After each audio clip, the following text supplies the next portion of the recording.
I hereby summon all my ink. Hey everybody, it's Annabelle. It's Tuesday, and that means it's time for a new Spotlight Cache. This week's Spotlight Cache happens to be Black Knight. So for Black Knight, it is a card in Marvel Snap that is a 1/2, that is a Series 5 drop, which means 6,000 tokens. That says, after you discard a card, add the Ebony Blade to your hand with that card's power once per game. And the Ebony Blade says nothing. It's just a 4/0 by default, but it has whatever power of the card you discard is. So let's talk about the Black Knight a little bit, and then we'll get into what I think about him as an actual card.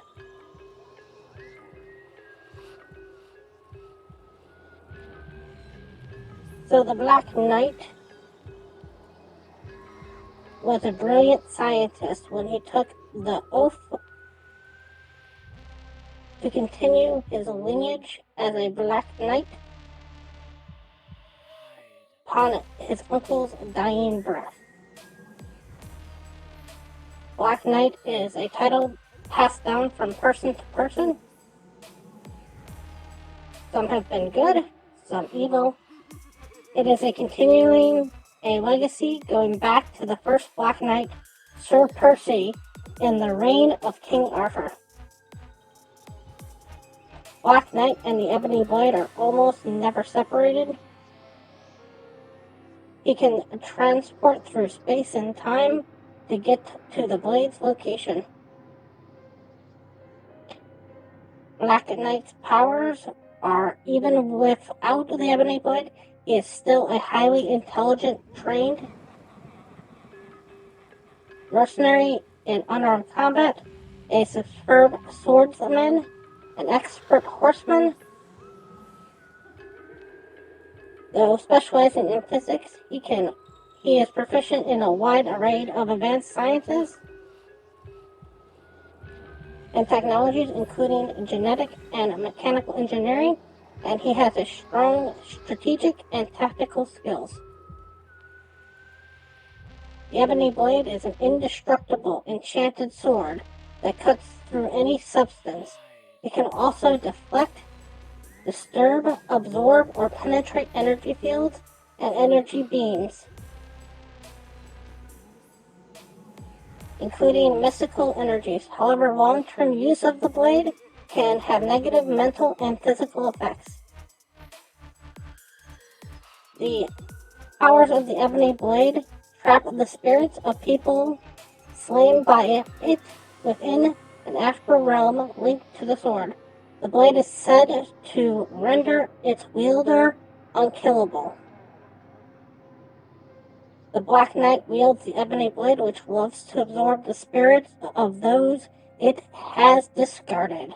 This is characterized in Marvel Snap by the use of the blade to bring back the power of that lost card. So let me talk about him and where I actually think he resides, because this one's going to be kind of a hot take for many people. In my opinion, I actually believe that Black Knight is a 1-star card. Now let me show you exactly why this is, because I don't like just to say that a card's a 1-star card without doing some research behind it. So when we look at Ebony Blade here, I'm gonna show you what I came up with basically as kind of some of the cards that need to exist with him. So for this example, I'm using Quicksilver to represent the Ebony Blade. Let me get myself off the screen for just a second. There we go. Okay, so using this example, we're using Quicksilver as the stand-in for Ebony Blade, for Black Knight. So if you look at Black Knight, Turn 1, you want to play Black Knight. Turn 2, you want to play either Armor or maybe Zabu. Turn 3, you want to play the Lady Sith. Turn 4, you're going to play the actual blade itself. I'm using Darkhawk to represent that. Turn 5, you basically want to play the Taskmaster. And turn 6, you basically want to do Arnim Zola. You're using Infinite to try to discard Infinite, and you're using American Chavez to basically make your deck perform better. So if we remove the Darkhawk, because the Quicksilver would get you that blade. When you look at this deck as a whole, you're actually taking up 8 slots just to make one card work. So that's the problem with Black Knight, is if you look at it, you need so many cards for this to actually work. Because you also kind of want a Ghost Rider as a backup. The other problem that you have is if you look at what you can actually use as discard cards, we're going to jump to discard here in a second.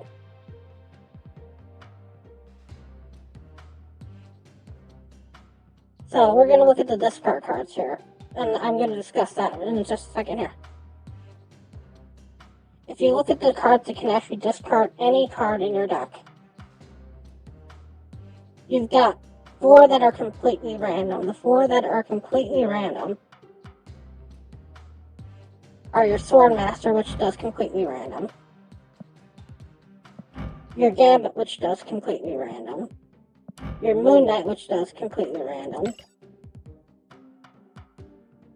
and your Hellcow, which does completely random. So, those are the cards that are completely random.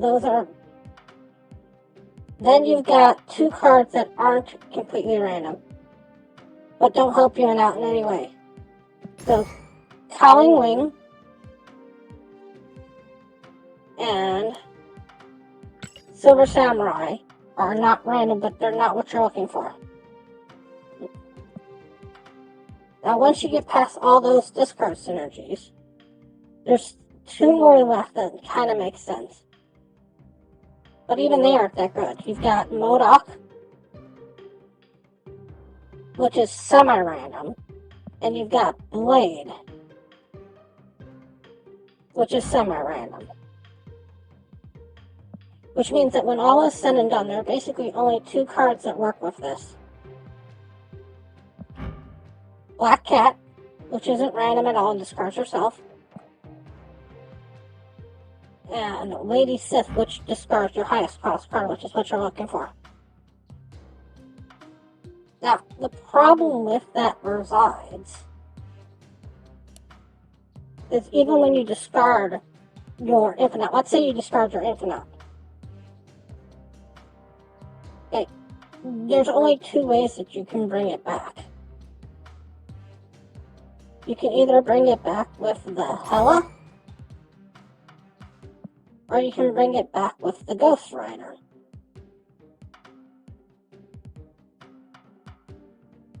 And the problem with putting Hela in the deck is if you draw Hela before you draw your Lady Sith, there's a good chance that your Lady Sith can actually get rid of your Hela instead of your Infinite. That's just one of the problems. The other problem that exists with this particular card is if you get your Ebony Blade past turn 1, it really goes down in value. If you grab your Ghost Rider, but you don't have your Infinite, and Ghost Rider is your lowest card, you can lose the Ghost Rider. So there's a lot of different ways that this deck can mess up. Also, if you don't want to use armor, you can go with Zabu. Also, there's an interesting card that I don't think anybody else has talked about for this particular combo. At least I haven't seen anybody else talk about this particular card. And that's Shuri. Play Shuri on 4 if you've got any of the cards discarded. And double up on the card with the actual blades. Because the blade will hit Shuri and then hit double. So even if you discard, let's say, a Ghost Knight, that becomes a 4/6 Ghost Knight. The problem with the blade is basically you're looking at 8 power for the blade. And if we look at some of the cards that fall into the 8 drops, the 4 drops, I should say, if you actually just go all the way down to Jessica Jones, you're almost better just playing a straight up Jessica Jones. This is a combo that requires at least 2 cards to work on the best day. You're looking at Black Knight and at least a card to discard it, because it doesn't discard by itself. And basically you're looking for a 3rd card. So this is a 3 card. It doesn't if you don't have all 3 cards.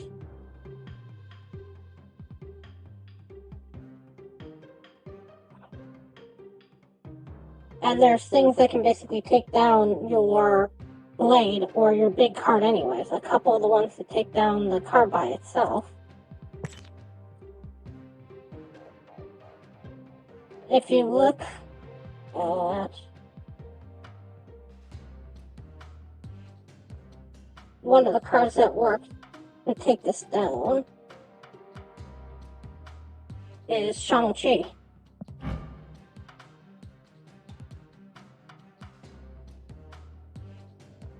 Shang-Chi is just going to destroy that blade if it's anything over 9. Now, if the blade itself was indestructible, like it's supposed to be, that'd be a big difference. But the blade can be easily destroyed.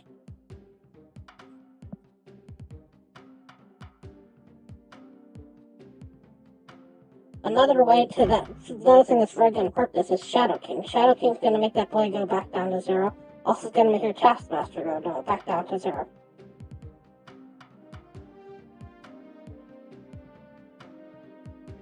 So if you don't want Shadow King to bug you, basically have to run a cage in your deck. And another weird one, that actually is very weird, is Cosmo. You wouldn't think Cosmo is a bad thing for this deck.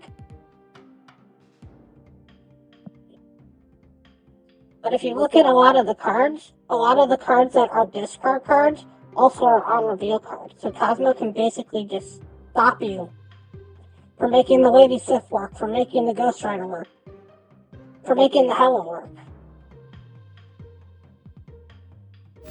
So there's a lot that can go wrong in this deck, and there's basically only one path that leads to correctness. Now, will somebody get this correct path and show a good highlight snap reel? Sure. There's going to be a game where somebody hits every single mark. But even when you hit that good highlight mark, when you're playing it, somebody's going to retreat. Like if I saw Ebony Blade on Black Knight on 1, sorry. Zabu on 2, and Lady Sif on 3, I'm bouncing. So even when it wins, it might not win you that 8 cubes that you're used to seeing. So even when it wins, it's not a surprising win to a certain degree, and it's a very telegraphed win. So that's why I'm giving this all 1 star. I don't like to give stuff 1 star, but I actually think that for this particular week, it deserves the 1 star. I'm really not sure where you would put this. In many of the decks that I've seen for this, you're better off putting in a Sauron Red Skull as a combo instead of this as a combo. Because you replace the Ebony Blade, you replace the Black Knight with the Sauron.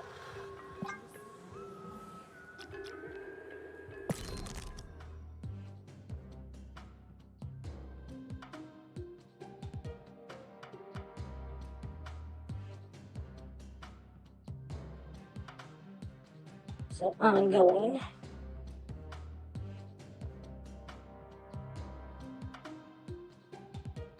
A through Z.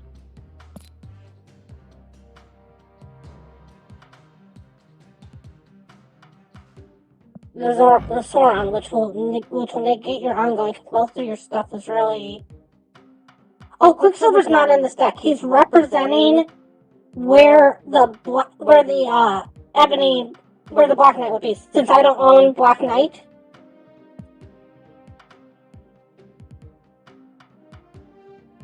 since Black Knight's a 1/2, and I don't own him yet because I'm about to go open him to see if I get him.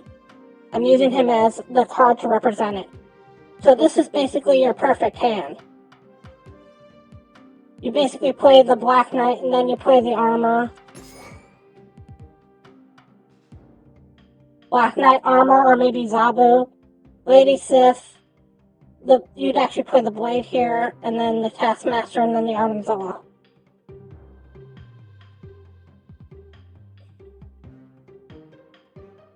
But I honestly think you're better off just playing the Sauron to replace the Black Knight, and playing Red Skull to replace the Infernaut. Because if you mess up on catching the Black Knight, there's really no way for you to really get rid of the Infernaut. That's worthwhile. But with playing with the Red Skull, even if you don't catch the Sauron, Red Skull's still not the worst idea in the world.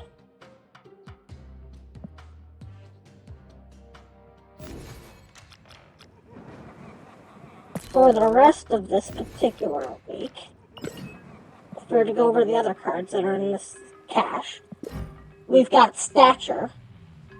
Stature kind of really doesn't have a home at this particular point.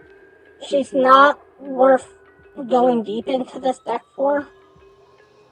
And MODOK, while being an awesome card for discard, if you're missing MODOK and you really want MODOK, I would highly suggest spending the tokens or waiting for another cache for this particular week. I would consider this entire week a skip week.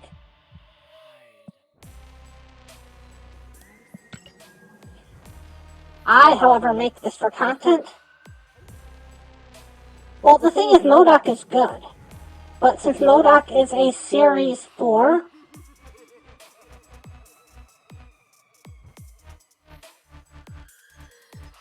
and not a Series 5, you can just go buy him for tokens or wait for another week when he actually shows up with a better combination of things that work. I wouldn't waste a cache trying to just get MODOK with the other two cards in here. That's what I'm saying.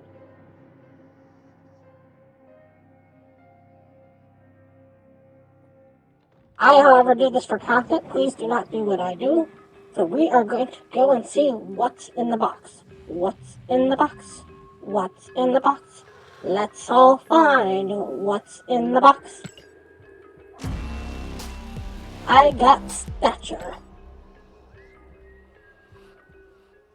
So, Stature's the card I got. I'll be playing it in the next one that I do for tryout. I want to thank everybody so much for showing up. And remember, play full fun